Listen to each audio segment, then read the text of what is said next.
Hello. How are you?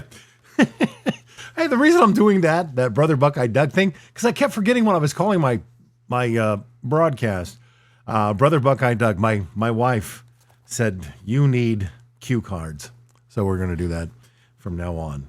Plus, it's a way to start off the video without my mug being the first thing that you see.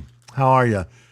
It's been a few days since I've been here. I was wanting to do a celebratory podcast report video on the commitment of a linebacker, but that didn't happen.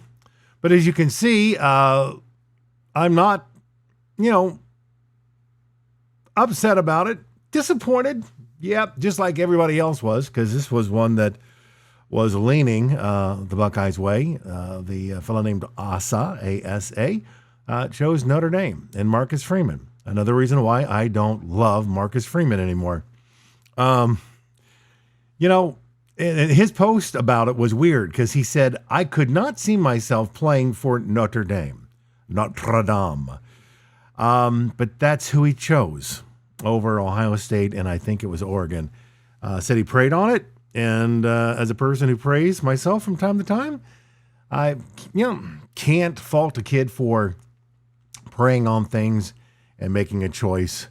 Notre Dame's it's a great school, and it's a good football program, historically, one of the top three. So, hey, I've been in the furniture business and mattress selling business the last year, and we have a saying. I think it's a saying in sales, generally speaking. Some will, some won't. So what next?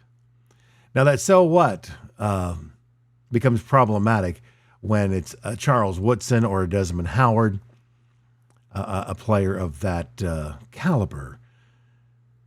No reason to believe Asa was in that rarefied territory, but you don't want to lose to Notre Dame. Although we won't be playing them anytime soon, unless it's in the playoffs here in the coming years. But there are other prospects out there, and we'll cover that in a recruiting video in the near.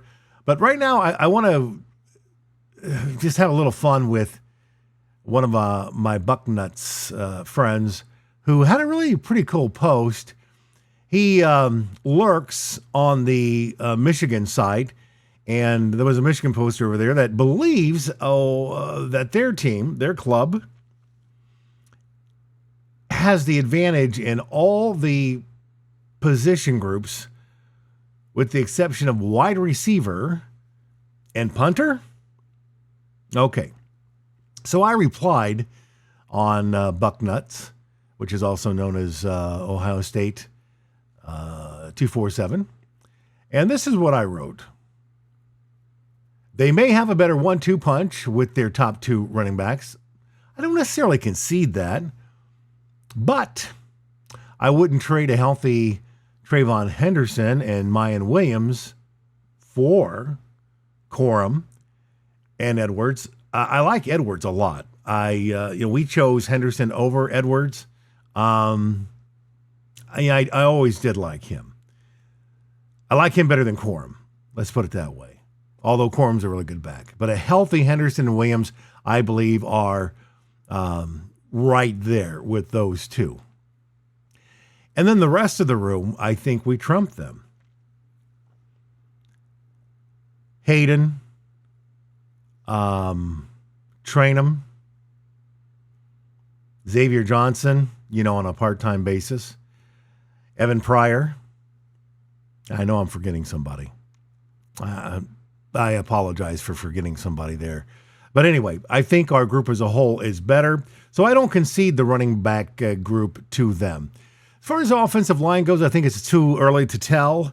I haven't studied their offensive line. Lord knows it's been pretty good the last couple of years and probably will be again this year. I think our middle with Heinzman and the two guards, I think we're strong up the middle. The question marks are the tackles. I like who we've recruited. It's just a matter whether the coach can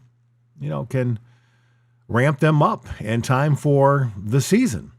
So For the moment, I'll concede they probably have a better offensive line on paper, but we'll see come the end of November. The Scum poster said they had a better tight end room. I don't agree with that. Don't agree with that at all. I believe that Stover and Royer and the rest of our room is more talented and deeper. So disagree on that one for sure. I think our defensive line is stacked. Higher rated recruits, JT is among the very best in the country. I hope to see Jack Sawyer join him this year. Caden Curry, I love. I love the new guys, Hero Canoe, and the new recruits that are coming in. I love Ty Hamilton and Williams and Hall. So I disagree on the defensive line. I think Ohio State is stacked, and we've got the. And I want to try to be careful saying we, because I don't like when people say we. If you don't go to the school or if you don't, if you didn't play there, I think we is presumptuous. But it's sometimes hard not to do that.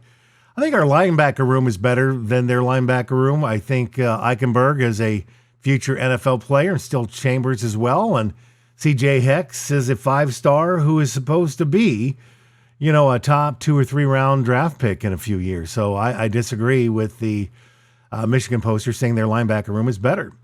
At defensive back, they've got a good set of defensive backs. They've lost some players as well, but I like our guys. I like Hancock and Burke and the new guy coming in from Mississippi, and the rookies. The freshmen are outstanding prospects. I think our safety room is as deep as it's ever been with the Carter, the transfer from Syracuse, Proctor, Martinez, Ransom, so on and so forth. So I believe we've got the better linebacker room, defensive back room, and defensive line room. They've just got to play that way. And that's up to the position group coaches and Knowles specifically. Now, going to a quarterback room, McCarthy's a good quarterback. I still think there's a lot of college quarterback in him, which is not a bad thing. Heck, we won national championships with college caliber quarterbacks. Rex Kern, Krenzel, Troy Smith was a really good college quarterback. J.T. Barrett, so on and so forth. No, we haven't won one with the NFL caliber quarterbacks that we had. We didn't keep Joe Burrow. Dwayne Haskins didn't win one. The late, great Dwayne Haskins. Justin Fields didn't win one. And C.J. Stroud didn't win one. So there's something to say about having quarterbacks who have some college moxie, and McCarthy has that. I like McCord a lot, and I like Devin Brown a lot. I like the new kid coming in from out west a lot, although we probably won't see him play this year. And I really like the quarterback that we just got a commitment from for the next class as well. So anyway, I don't believe their quarterback room is better than the Ohio State room.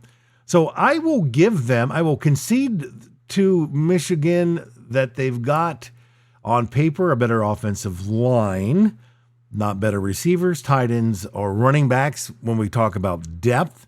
And depth is important. We saw that last year the last couple of years with injuries. I don't concede any position group on the defensive side. The punter's better. They lost their great kicker to the NFL. So I don't know about the place kicker situation. I know they're replacing a great one with someone who may not be as great. So I'll give them offensive line. That's it. So go Bucks. Boy, I'm looking forward to this season. Aren't you? I don't have any nervousness at all. And I will get nervous when we go to South Bend. I'll get nervous when we go to Madison. We do go to Madison, right? I'll get a little nervous when we go to Ann Arbor. But I'm stoked. How about you? Put a comment below. Tell me what you think about my thoughts on the position groups compared to Michigan and the rest of the Big Ten for that matter. And, as we get closer to the beginning of the season, I'll ask, maybe I should do it now because once August starts and the camps start and then injuries happen or players leave unexpectedly, it could change. But if you were predicting the record this year, what would it be? Let's do this now, and then let's do it right before the season starts, and once we know how things shake out with the team up north and college football in general. Right now, there's not a team we couldn't or shouldn't beat in the 12-game season. It will be a very challenging season, and Ohio State always trips up at least once. And sometimes it's against a team that we have no business losing to, like Purdue and Iowa. But on paper, I think Ohio State should win all those games. But let's just say they lose one.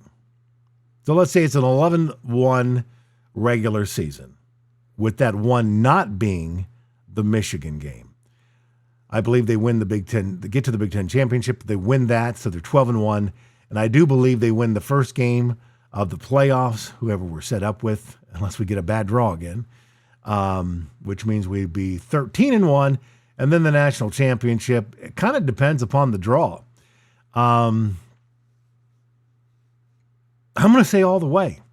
I'm going to say 14-1, national championship, East championship, Big Ten championship. So that's what I'm saying today.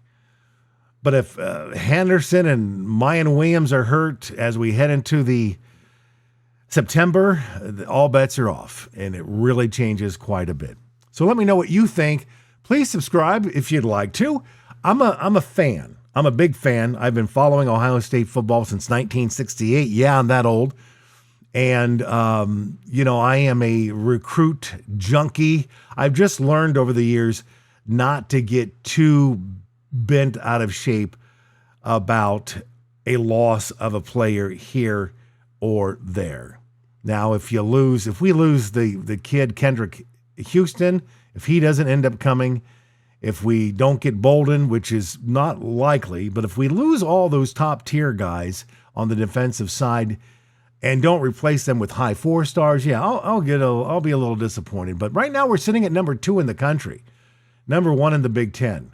And as long as Ohio State remains in the top 3 to 4, the program should be competing for Big Ten and national championships from now on. What do you think?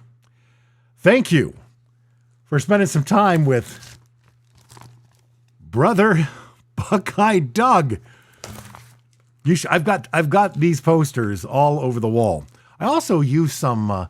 My wife put some soundproofing so my voice doesn't bounce off the wall here. So anyway, I'm still using this crappy computer from 2007, and I know it's not very clear. We'll get that fixed. But I got to sell some more mattresses. So if you're in the market for a mattress, and if you've had your present mattress for 8 years or more, you are, come see me. I work at Mattress Firm at the Easton location and which is also known as the Morris Crossing location. And I go back and forth between that location and the Morris Road Diamond Plaza location, which is right across from Whole Foods. And I think it's Morris and Stelzer. So I'm back and forth between those two stores. They're only about 1.5 miles apart. Come see me.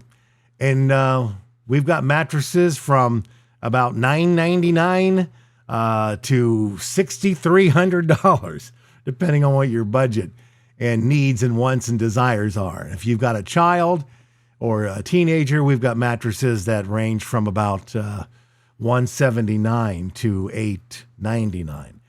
So, or if you just need a mattress for a guest room, you don't need it to be extra special. So anyway, we'll see you at Mattress Firm, and we'll see you right here at Brother Buckeye Doug on YouTube. Have a great day. I'm going to put this poster up so I can click the stop button without it looking strange. All right, here we go. Have a great day.